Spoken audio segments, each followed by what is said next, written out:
இன்னைக்கு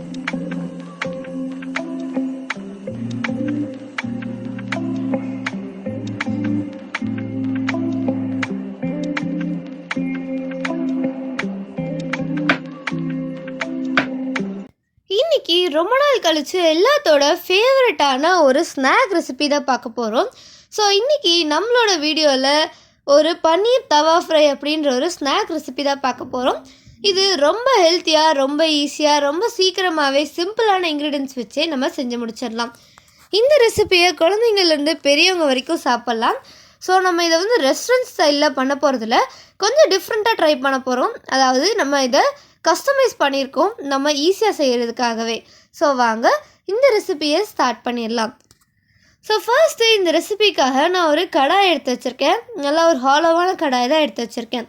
அதில் நம்ம பன்னீர் டிக்காக்கு பண்ணுற மாதிரியே நல்லா பெரிய பெரிய ஆனியன்ஸ் எல்லாமே ஆட் பண்ண போகிறோம். ஸோ அது ப்ரியராகவே நல்லா க்யூபாக கட் பண்ணி வச்சுக்கோங்க. அண்ட் கேப்சிகமும் தான். ஸோ அதுக்கப்புறமா கடாயெலாம் நல்லா ஹீட் ஆனதுக்கப்புறமா நல்லா ஒரு 50 grams ஆஃப் பட்டர் நான் ஆட் பண்ணிக்கிறேன். ஆட் பண்ணிவிட்டு இந்த ரெசிபி எல்லாமே நம்ம பட்டரில் செய்ய போகிறோம். ஸோ நீங்கள் கவலைப்பட தேவையில்லை. பட்டர் ஆட் பண்ணதுக்கப்புறமா நம்ம ஆல்ரெடி ஸ்லைஸ் பண்ணி விட கேப்சிகமை ஆட் பண்ணிக்க போகிறோம். நல்லா ஆட் பண்ணி நல்லா வதக்கிக்கோங்க. அப்போ தான் இது நல்லா கோல்டன் ப்ரௌன் கலரில் ஆகும். நம்ம டிக்காக்கு என்ன பண்ணுவோம், எப்போவுமே மசாலா அப்ளை பண்ணி அதை ரோஸ்ட் பண்ணுவோம். பட் இந்த ரெசிபி தவா ஃப்ரை அப்படின்றதுனால நம்ம இப்படி ப்ரொசீட் பண்ணிகிட்ருக்கோம். இந்த ரெசிபிக்கு கரெக்டான மெஷரில் கேப்சிகம் அண்ட் ஆனியன் இருந்தால் மட்டும்தான் உங்களோட ஃப்ளேவர் நல்லாயிருக்கும். இப்போது ஆனியன்ஸ் எல்லாமே நல்லா குக் ஆகிறதுக்காக நம்ம சால்ட் ஆட் பண்ணிக்க போகிறோம். சால்ட்டெல்லாம் ஆட் பண்ணி நல்லா மிக்ஸ் பண்ணி விட்டுக்கோங்க. நான் இப்போதைக்கு இந்த ரெசிப்பியில் just onion and capsicum add பண்ணியிருக்கேன். உங்களுக்கு வேணும்னா நீங்கள் கேரட் அண்ட் கார்ன் கூட ஆட் பண்ணிக்கலாம். பட் கேரட்டு தவிர நீங்கள் கார்ன் ஆட் பண்ணிங்கன்னா உங்களோட ஃப்ளேவர் இன்னுமே நல்லாயிருக்கும். அதுவும் ஸ்வீட் கார்ன்லாம் ஆட் பண்ணிங்கன்னா குழந்தைங்களுக்குலாம் ரொம்பவே பிடிக்கும். ஸோ அது கிடைச்சா நீங்கள் கண்டிப்பாக ஆட் பண்ணிக்கோங்க. இப்போது இந்த நம்மளோட onions and capsicum salt add பண்ணதுக்கப்புறமா நல்லா குக்காக ஒரு லிட் போட்டு 5 minutes வச்சுருங்க. அதுக்கப்புறமா எடுத்து திருப்பி ஸ்டிர் பண்ணுங்கள். அப்போ தான் அடி பிடிச்சிருக்கா இல்லையா அப்படின்றத உங்களால் வெரிஃபை பண்ணிக்க முடியும். அதுக்கப்புறமா நான் இந்த ரெசிபிக்காக 150 grams ஆஃப் பன்னீர் எடுத்து நல்லா ஸ்லைஸாக கட் பண்ணி வச்சுருக்கேன். அதாவது சின்ன சின்ன ஸ்லைஸஸாக தான் கட் பண்ணியிருக்கேன். அப்போ தான் நம்ம ரோஸ்ட் பண்ண ஈஸியாக இருக்கும். இப்போது திருப்பி ஒரு 10 grams ஆஃப் பட்டர் நான் அதே கடாயில் ஆட் பண்ணிக்கிறேன்.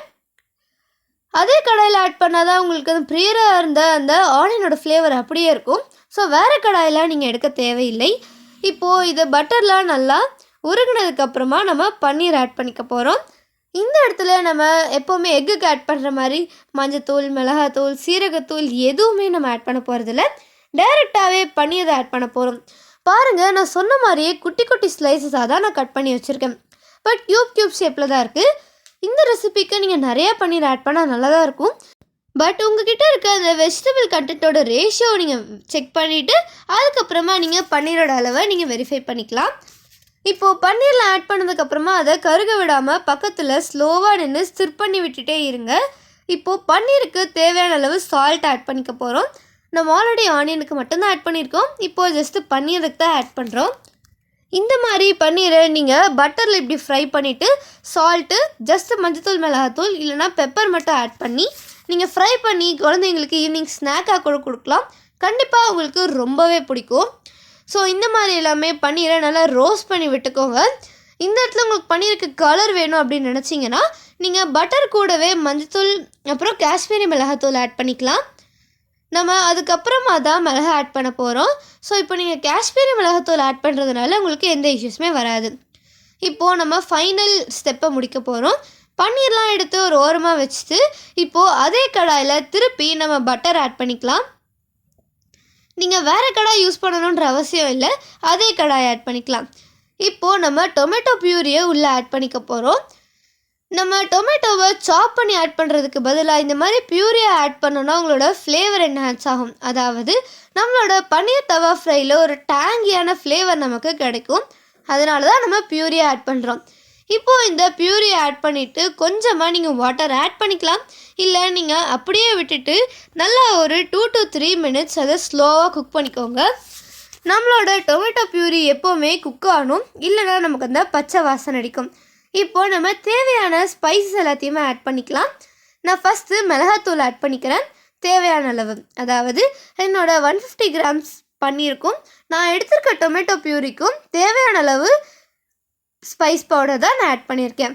இப்போது நீங்கள் திருப்பி வேணும்னா காஷ்மீரி மிளகாத்தூள் ஆட் பண்ணிக்கலாம், அது உங்களோட கலருக்காக. இப்போது நம்மளோட பியூரிக்கு தேவையான அளவு சால்ட் ஆட் பண்ணிக்கலாம். இப்போ நம்ம பியூரிக்கு மட்டுமே ஆட் பண்ணல, நம்மளோட ஃபுல் ரெசிபிக்கும் சேர்த்து தான் ஆட் பண்ணியிருக்கோம். நம்ம இத்தனை நேரம் பன்னீருக்கும் கேப்சிகமுக்கும் கொஞ்சம் கொஞ்சமாக தான் ஆட் பண்ணோம். இப்போது டோட்டல் ரெசிபிக்கும் சேர்த்து நம்ம ஆட் பண்ணிக்கிறோம். கண்டிப்பாக இந்த இதில் நீங்கள் சால்ட் ஆட் பண்ணும்போது கரெக்டாக தான் இருக்கும். அப்படி உங்களுக்கு டவுட்டாக இருந்ததுன்னா நீங்கள் ஃபுல் ரெசிபியை முடிச்சதுக்கப்புறமா கூட நீங்கள் சால்ட்டை டேஸ்ட் பண்ணிவிட்டு ஆட் பண்ணிக்கலாம். இப்போது ஒரு பெப்பர் ஆட் பண்ணிக்கலாம். பெப்பர் ஒரு ஃப்ளேவருக்காக தான், நீங்கள் வேணும்னா ஆட் பண்ணிக்கலாம், இல்லைனா நீங்கள் ஸ்கிப் பண்ணிக்கலாம். இப்போது நம்மளோட இந்த பியூரி எல்லாம் ஃபுல்லாக குக் ஆயிடுச்சு. நல்லா மிக்காத அளவுக்கு மிக்ஸ் பண்ணி விட்டுக்கோங்க. இப்போது நம்ம 1 ஸ்பூன் சுகர் ஆட் பண்ணிக்க போகிறோம். என்னடா பன்னீர் தவா ஃப்ரைன்னு சொல்லிட்டு சுகர் ஆட் பண்ணுறாங்களே அப்படின்னு நினைக்காதீங்க. நான் முன்னாடியே சொன்ன மாதிரி இந்த சுகர் ஒரு டேங்கி ஃப்ளேவரை கொடுக்கும், அதுக்காக தான் நம்ம ஆட் பண்ணுறோம். இப்போது இந்த சுகர்லாம் ஆட் பண்ணி சுகர் கரைஞ்சதுக்கப்புறமா நம்மளோட டொமேட்டோ பியூரி கொஞ்சம் திக்கானதுக்கப்புறமா நம்ம சாஸ் ஆட் பண்ணிக்க போகிறோம். அதாவது டொமேட்டோ சாஸ் தான் உள்ளே ஆட் பண்ண போகிறோம். நான் முன்னாடியே சொன்ன மாதிரி நீங்கள் வாட்டர் வேணும்னு ஆட் பண்ணிக்கலாம், இல்லைனா ஸ்கிப் பண்ணிக்கலாம். நான் என்னோடய மசாலாலாம் நல்லா குக் ஆகிறதுக்காக வாட்டர் இப்போது ஆட் பண்ணியிருக்கேன். வாட்டர்லாம் ஆட் பண்ணி மசாலா எல்லாத்தையுமே ஃபுல்லாக மிக்ஸ் பண்ணி விட்டுக்கோங்க. இப்போது இந்த தண்ணி எல்லாமே நல்லா சுண்டணும். அது வரைக்கும் நீங்கள் ஒரு 2 to 3 minutes வெயிட் பண்ணிவிட்டு அதுக்கப்புறமா டொமேட்டோ சாஸ் இல்லை சில்லி சாஸ் உள்ள ஆட் பண்ணிக்கலாம். அது ஒரு நல்ல ஃப்ளேவர் கொடுக்கும். பட் ஸ்கிப் பண்ணிடாதீங்க, இருந்தால் ஆட் பண்ணிக்கோங்க, இல்லைன்னா அதை விட்டுலாம், ஆப்ஷனல் தான். இப்போது நம்ம நல்லா திக்கானதுக்கப்புறமா நம்ம ஆல்ரெடி குக் பண்ணி வச்சுருந்த நம்மளோட வெஜிடபிள்ஸை உள்ளே ஆட் பண்ணிக்கலாம். ஆட் பண்ணதுக்கப்புறமா தான் நம்ம பன்னீர் ஆட் பண்ண போகிறோம். இந்த மாதிரியான சாஸ் நீங்கள் குழந்தைங்களுக்கு கொடுக்கக்கூடாது அப்படின்னு நினச்சிங்கன்னா ஸ்கிப் பண்ணிடலாம். இப்போது இதெல்லாம் ஆட் பண்ணி நம்மளோட வெஜிடபிள்ஸ் அண்ட் பன்னீர் எல்லாத்தையுமே நம்ம ஆட் பண்ணி முடிச்சிட்டோம். பாருங்கள் நம்மளோட ரெசிபி எவ்வளோ சீக்கிரமாக எவ்வளோ ஈஸியாக ரெடி ஆயிடுச்சுன்னு. ஸோ இதே மாதிரி உங்களோட குழந்தைங்களுக்கு இதே மாதிரியான மெத்தடில் நீங்கள் ஃபாலோ பண்ணி கண்டிப்பாக செஞ்சு கொடுங்க. அண்ட் இதே மாதிரி பல ரெசிபீஸ்க்காக நம்ம சேனல் சப்ஸ்கிரைப் பண்ணிவிட்டு காத்திருங்க.